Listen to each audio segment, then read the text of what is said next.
Good morning sa ating lahat mga kaibigan.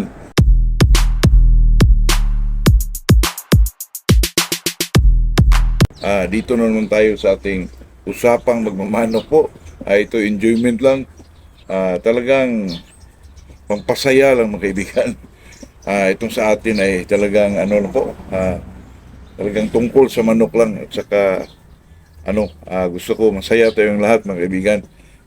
Itong wala muna tayong shoutout ngayon. Medyo naman kaibigan, palagi nang umulan po. Mas maganda na para medyo mabasa na yung lupa mga kaibigan. Medyo magkaroon ng moisture yung natin, mga manok kasi masyadong mainit dati po. Kung baka ngayon ay tuloy-tuloy na ito mga kaibigan, huwag namang ulan ng ulan. Medyo yung katulad lang ng dati, yung mga regular na lang mga kaibigan. Itong pag-usapan natin mga kaibigan ay itong pag mayroon ang manok mo sa tatlong estilo na ito sa pakikipaglaban ay siguradong 80% po panalo ang manok mo mga kaibigan. Ito naman ay siguro sa lahat ng mga sabungero mga kaibigan ay alam naman siguro nila ito o pag mayroong tatlo ang manok mo sa estilong ito ay siguradong manalo po. Hindi naman sigurado pero baka may mga 80% kaibigan na lalo na itong tayo ay mga Pilipino mga kaibigan ay talagang kailangan natin na ang unang bangga, ang unang salto ng ating manok, yung yung manok natin mga kaibigan, yung medyo umangat po, angat. Yun ang pinaka-importante at lalo na pag itong tinatawag nila mga kaibigan na yung sa taas mga kaibigan na talagang accurate ang manok mo sa pagpalo sa taas sa iri mga kaibigan. Napaka-importante yun kaibigan. Kasi may maraming manok, nakikita natin yan sa mga video may edad na manok na po. Pero mayroon namang mga bata na ganun din mga kaibigan na pag umangat po, siguradong may kalalagyan ka mga kaibigan. Medyo parang isang palo ka lang sa taas mga kaibigan. At saka yung iba, parang umiilag sa taas mga kaibigan. Umiilag tapos bigyan ka ng palo ng street punch mga kaibigan. Ako, parang mahuhulog ka dyan, bagsak ka mga kaibigan. Kasi alam mo na, lalo na pag ang manok nandun na sa taas mga kaibigan, pumapalo yan, pumipitik ang palo ng manok po. Nako, parang sigurado po pag nasa taas na po. Kasi ang manok, pag sila ay nandun sa taas mga kaibigan, talagang makabuylo sila sa pagpalo po kasi nandun na sila sa taas eh. Tapos ang pakpak nila, pag medyo yun lang magdala ng yung timbang, yung panimbang mga kaibigan, saka yung buntot. Ako mga kaibigan, pag ang manok mo ay ganun ang estilo po na medyo parang umatras sa iri mga kaibigan, tapos pabili ng palo po, nako, ay siguradong ay may kalalagyan talaga kalaban po. Tapos mga kaibigan, ang manok mo papaluin sa baba, paluin ng masinggan, sweater kalaban, papabak, papabak. Tapos umiilag yung manok mong kaibigan, umiilag na magpabili ng palo po. Nako, talagang 80% mga kaibigan kung ganun po. At saka itong pangatlo mga kaibigan, yung hindi talaga mawala. Gusto ko sa manok talaga mga kaibigan, hindi mawala yung ayag baby tawag namin dito mga kaibigan, yung mag-shuffle po manok. Siguro sa Luzon yan ay magkiskis yung manok kaibigan. Diba? Magkiskis. Talagang ganun po kasi yung mga manok naman mga kaibigan. Pagpaluan ng paluan na yan, sugat sa sugat.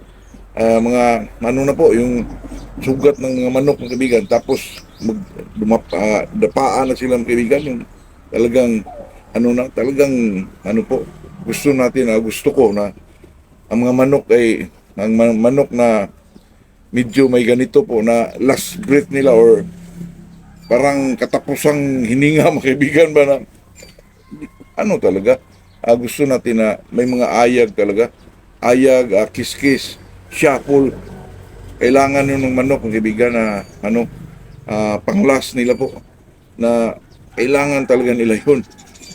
Alam mo na pag medyo hinihingal na, pagod na, kailangan talaga na may pangkatapusang palo po na talagang palo na may galit ng kaibigan. Ay alam naman natin yun na medyo pang-last talaga yung mga ganung palo po na nagkiskis. May iba mga kaibigan na talagang maabot ng 3 seconds po.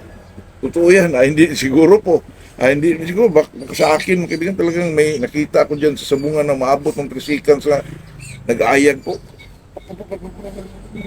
Ang tagal. Kaya yung mga manok na ganyan, kailangan yan sa ating mga manok po na may ganyan. Kaya pag may makita tayong mga sweater na ganun, na may mga ganung klaseng kiskis, mga kaibigan, nako, yun ang maganda na may pasok sa manok mo rin na pero yung manok mo, hindi lang mag-asa dun sa estilo na yun, yung ayag, talagang may mga ano siya mga kaibigan, mga ilag, angat, tapos pag alanganin na talagang ano na, yung laswipo na po, ipalabas mga kaibigan kasi ito naman, makikita naman natin yan dun sa basaan. Di ba? Pag magkaryo mga kaibigan, paglapag, ayag ka na. Yung ayag ka na, kiskisa na ba? Ay gusto natin yun kasi ang manok para may panlaban sila sa mga katapusang ano nila po, yung to ng kanilang bilang isang manok. Ay gusto natin may mga ganun po para medyo magulat din yung kalaban po. Lalo na pag hindi na mag-pick, tawag na lang mga kaibigan, bill hole ba yun? Anong English yan? Di natin alam yun mga kaibigan. Yung di na gumagano ng manok, talagang palo lang na palo. Kaibigan, kita mo yung sa slow motion po, sa bakbakan dati. Ako, maganda yung mga kaibigan yung bakbakan sana. Tapos, kaso wala na si, ano, yung head talaga na pasimuno yung bakbakan na po, yung si Imoy Gurgunya. Kita, maganda yung mga kaibigan kasi, pero sa YouTube, hindi mapanood yun. Siguro sa mga, ano lang, mga CD or sa mga bili-bili siguro. Napakaganda ng mga kaibigan sa TV yung makikita po. Hindi ko lang alam kung mayroon pang hanggang ngayon. O dati ang ganda tingnan po. At saka itong kasing sinasabi kong tatlong estilo na itong mga kaibigan. Pag ang manok mo ay may ganito, siguro lamang siguro mga kaibigan, 80% siguro. Ang lamang na yung manok na siguradong manalo ka. Hindi naman na kasi ang manok alam mo naman na hindi ito masiguro natin pero pag may tatlong ganito po na estilo na mga tapos may ilag na pabili ng palo tapos sa last na kailangan talaga may kiskis po yung sabi namin dito ng kaibigan yung tawag namin dyan ay ayag bibi yun yung tatlong yun nako kung matalo man siguro sa 5 mong manok baka isa lang ang matalo mga ganun yung surtihin pa, 5 ang mananalo. Kasi, pag ang manok ng kaibigan, sa first, magsalta, may mga ano ka na dyan, may mga 50% ka na dyan pag magsalta, hindi pa sigurado kasi baka ganun din ang kalaban. Tapos paglapag, palo ka agad. Tapos kung papaluin, umiilag, pabili ng palo. Naku, mahirap anuhin yung kaibigan. Tapos kung magkasugatan, talagang may mga ayag bibi po. Ay, napakaganda pag may manok tayong ganan pero paano kaya yan i-breed kaibigan? Siguro roundhead, sweetie roundhead, mga ganon. May nakita naman ako dyan dito dati mga kaibigan pero ah, sa tingin ko iba-iba kasi ang ano kung may salta siya kulang naman sa lipad o kulang naman sa diin yung mga palo ni sa taas parang alanganin din kung mayroon siyang magsalto siya may ilag siya pero yung salto ng isang manok mga kaibigan hindi masyado mataas alanganin pa rin pero pag siguro mga kaibigan makikita tayo ng mga manok na ganyan siguro kilso siguro mga kaibigan kilso cruise roundhead po kilso kasi alam naman natin ang make up ng isang kilso ay ano yon roundhead saka may claret yon may hat siguro kasi white leg wine red may cross mo yun sa Boston ba o anong klaseng roundhead na kasi ang roundhead naman lahat, magagaling naman yun. Katulad ng mga roundhead na yung mga dark na kaibigan na yung kalimutan ko yung lazy roundhead, magaling din yun.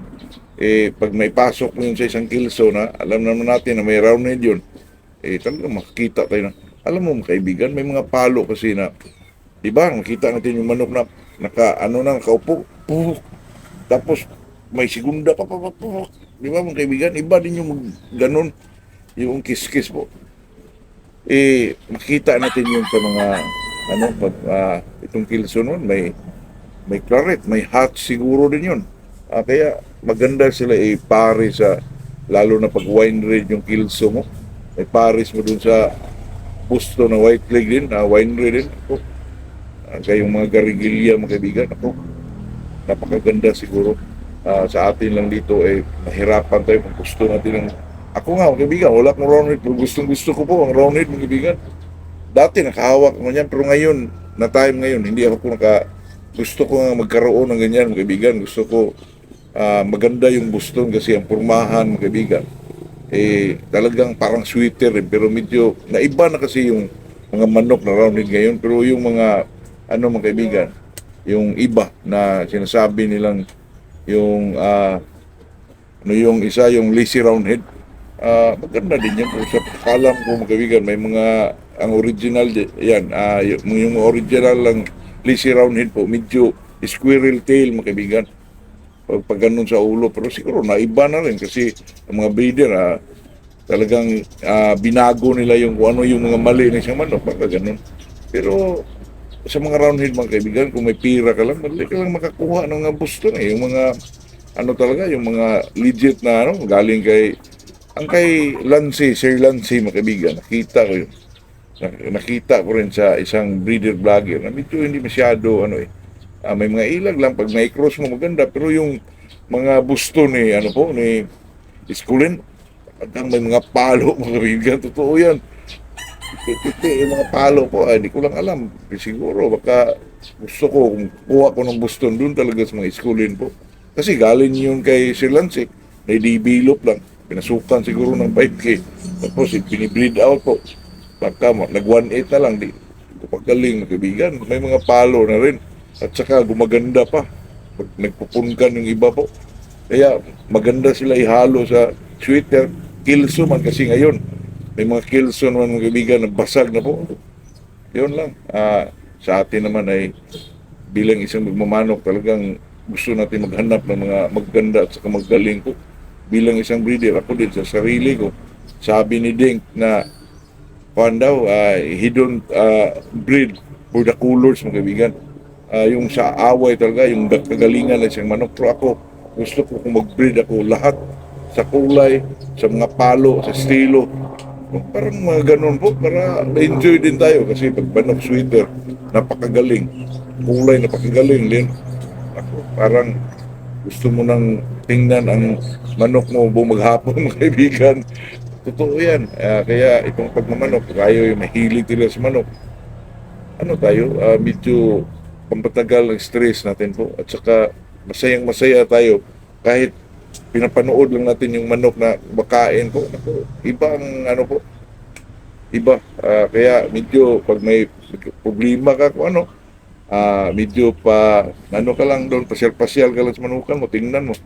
Parang gumagaan yung sarili mo po. Kaya yun lang, mga kaibigan. Ito lang ang ating ma-share sa araw na ito. Magandang umaga sa ating lahat po.